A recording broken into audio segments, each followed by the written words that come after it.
Okay, in this video I'm going to be talking about the typical reactions of acids with bases, which are neutralisation reactions. And there are four of these that you need to know. The reactions of acids and metal hydroxides, acids and metal oxides, acids and metal carbonates, and then the reaction of acids and metals, which is actually not an acid-base reaction, but rather a redox reaction. So each of these reactions, you need to be able to predict the products from them, and the course of these reactions can be done as follows. So every acid has in common that it is the reaction of an H+ ion with something. An acid, of course, is a proton donor, and a base is a proton acceptor, an H+ ion acceptor. If you have a metal hydroxide, the component of the hydroxide that is present every time, the OH- ion, is the part that is reacting with the H+ ion. And what happens is the H+ ion and the OH- ion will react to make water. And this will happen with every single acid and metal hydroxide reaction. Now if we look at an example of this, if we take hydrochloric acid and we react it with sodium hydroxide, we will make a salt, sodium chloride, and we will make water. Now the hydrochloric acid has two components, the H+ and the chloride ion. And the salt has two components, the hydroxide ion and the Na+. As we've already discussed, the H+ and the OH- will react together to make the water. The other part of the acid, the chloride ion here, and the other part of the base, the Na+ ion, these will be left behind in the solution, and they are effectively acting as spectator ions. Since those are left in solution, they will combine to form the NaCl, which is the salt that is in the solution. Now, of course, this will be present in the liquid in the water as separate ions, but if you were to remove the water, it would be left behind as salt. So we can predict the outcome in terms of the salt that is going to be produced from the spectator ions, the negative ion from the acid and the positive ion from the hydroxide here. And we must, of course, make sure that the charges of these ions balance. So Na is 1+ and chloride is 1-, so NaCl is going to be the salt that we make here. So that's the reaction of acids and metal hydroxides.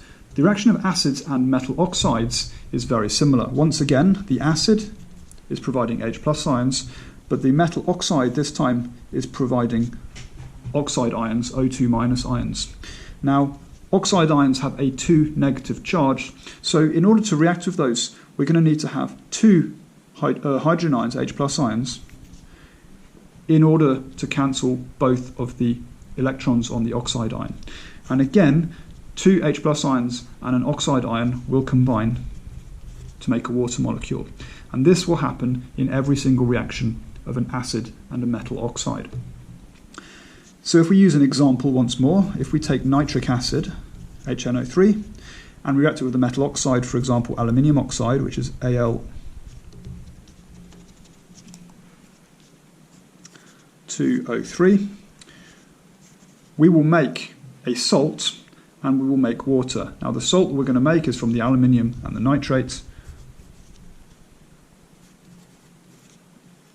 We'll discuss about how we can make that, and we will make water.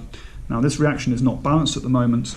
We need to have two aluminiums. From the two aluminiums, we're going to need to have 6 nitric acids because of the 6 nitrate ions, 2 times 3 of the NO3s, and we're going to need to have 3 waters. And let's look at how we can actually make those. So once again, the acid is providing H+ ions.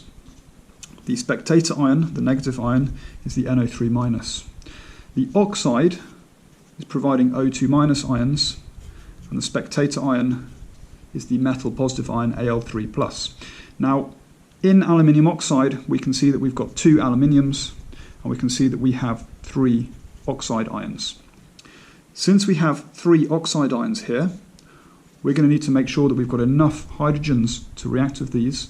So 3 oxide ions will require 6 hydrogen ions, because we've got 3 times 2-, which is 6-.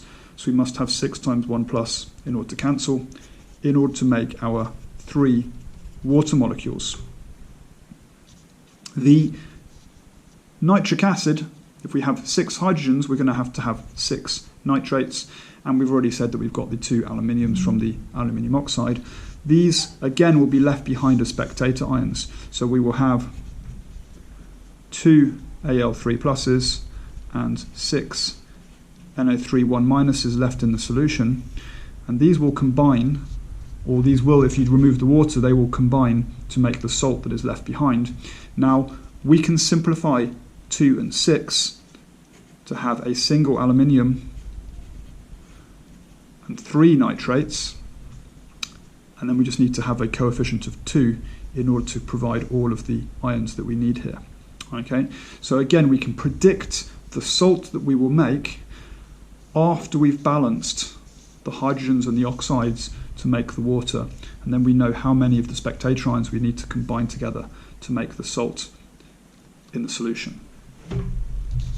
Acids and metal carbonates, once again, we have the H plus ions from the acid, and we have the carbonate ion, which is CO3 2 minus of the metal carbonate, and these will be doing the overall reaction for every single metal carbonate with every single acid. And again, we're going to have a typical outcome of what's happening here.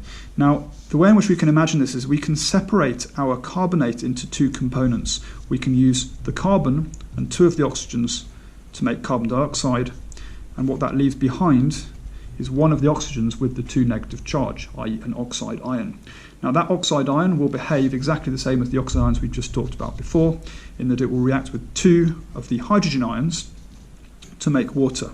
So we will make water and carbon dioxide as a product of 2 H plus ions and 1 carbonate ion. So this is the typical reaction that will happen with every acid, with every metal carbonate. So again, if we look at an example of this, if we use, as an example, sulfuric acid, and we react it with calcium carbonate, CaCO3, what we have here in the sulfuric acid, now sulfuric acid already has 2 H plus ions in it, and then the spectator ion, the SO4 2 minus, and in the calcium carbonate we've got the carbonate ion, and we've got the calcium 2 plus ion as the spectator ion. So as we've just discussed, we're going to be producing the water and the carbon dioxide, and again it's going to leave behind in the solution the spectator ions, Ca2 plus and SO4 2 minus, and again we can determine the identity of our salt. We must make sure that the charges cancel, so it's going to be calcium sulfate because 2 plus and 2 minus already cancel directly. But we can predict the outcome of our salt after we've balanced the reaction of the hydrogens with the carbonate ions. We must make sure we have the correct ratio of hydrogens to carbonate ions in order to provide these products. So these are all acid-base reactions. In each case, the hydrogen ions are being accepted by a component of the compound that they're reacting with, the base that they are they're reacting with. The final reaction, which is the reaction of acids and metals, is actually not an acid-base reaction. It is in fact a redox reaction. And the reason why this is a redox reaction is because although we have the H plus ions of the acid, there is no component of the metal that is accepting those hydrogen ions, but rather what is happening is that the metal is donating protons to the hydrogen ions. So if we use M as a generic metal, and let's assume that this is a group 1 metal, so it's able to lose a single electron, what will happen is that electrons will be transferred between the metal and the hydrogen, and as a result the hydrogen is going to be reduced, it's going to gain electrons, it's going to turn into hydrogen gas. Now you can see we've got 2 hydrogens, so we must have 2 H pluses, and therefore we must have 2 metals in order to provide 2 electrons, and the other product is therefore going to have to be 2 metal ions. Okay, so again, if we look at an example of this with hydrochloric acid, and we could react it with, for example, magnesium, which is a group 2 metal, the overall reaction for this is going to be producing hydrogen gas and magnesium chloride as a salt. Okay, so again, we need to have 2 HCl's to provide both of the hydrogens and both of the chlorines. And again, to predict how this one works, we need to think in terms of reduction and oxidation processes. So the reduction process involves the H plus ion accepting an electron and turning into hydrogen. Now, since it's H2, we have to have 2 H plus ions and 2 electrons, which is where the 2 chloride ions come from. The oxidation process is going to involve the magnesium losing 2 electrons and turning into magnesium 2 plus, since it's a group 2 metal. The part that we haven't mentioned yet is the chloride of the hydrochloric acid. Now, since we had 2 H pluses, we're going to have 2 chloride ions.